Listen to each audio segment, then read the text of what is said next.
All right, so in part one, we talked about that a type 1 error is when you have rejected the null hypothesis, even though the null hypothesis was true. You have no idea that this has happened. It's probably a fluke in your numbers somewhere. A type 2 error is when you accept the null hypothesis because you did not get statistically significant results, but actually your research hypothesis would have been true. So you had something correct, but your stats didn't show it. So you accepted the null hypothesis, even though the research hypothesis would have been true. So how does this happen?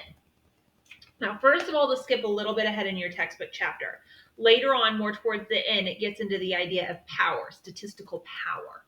Statistical power protects against these type 2 errors. You're basically saying, I have enough of what I need in my numbers to be confident that I have made an accurate calculation.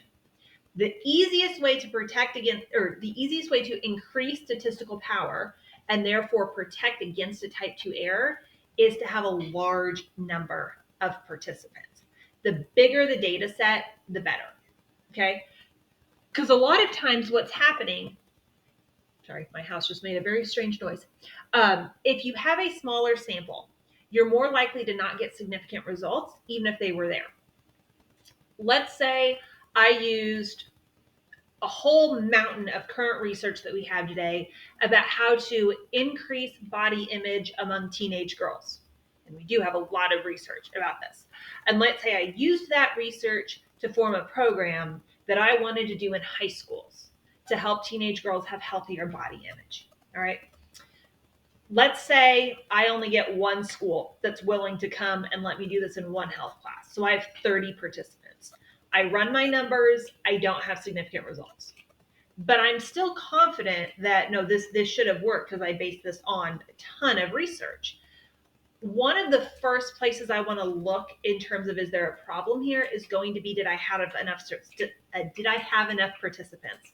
Was that 30 enough? In the real world of psych research, probably not. 30 is a very small sample.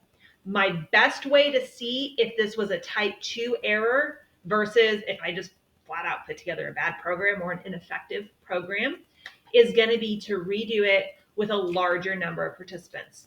I actually had a friend in grad school that this happened to. He proposed a topic for his dissertation, which is your huge final research project when you're getting your PhD. His whole research board approved it. It was solid based on theory. It should have worked. He collected his data. He analyzed his data, and nothing. No significant results. Theoretically, there was no reason that it shouldn't have worked.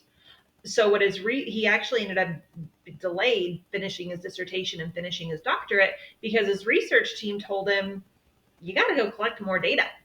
So he had to go find more and more and more people to participate in his study to see, did I really get this wrong and put together something that was ineffective? Or did I just not have enough people to have enough statistical power to do the analyses that I was trying to do? So, type 1 error. The thing that I did didn't work, but I said that it did because of a fluke in my number. I rejected the null hypothesis when I should have accepted it. Type 2 error is when my research would have worked. I did not have enough statistical power. I accepted the null hypothesis, even though my research study was valid.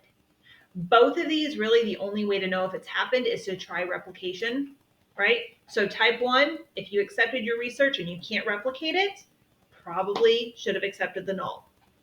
Type 2, if you don't get significant results and you repeat your research and it is significant, you know, okay, that first time around I had a type 2 error. If it's still not significant, you know, okay, maybe it wasn't a type 2 error. Maybe I just did not have a good thing that I tried to do. So that is type 1 and type 2 errors in a nutshell.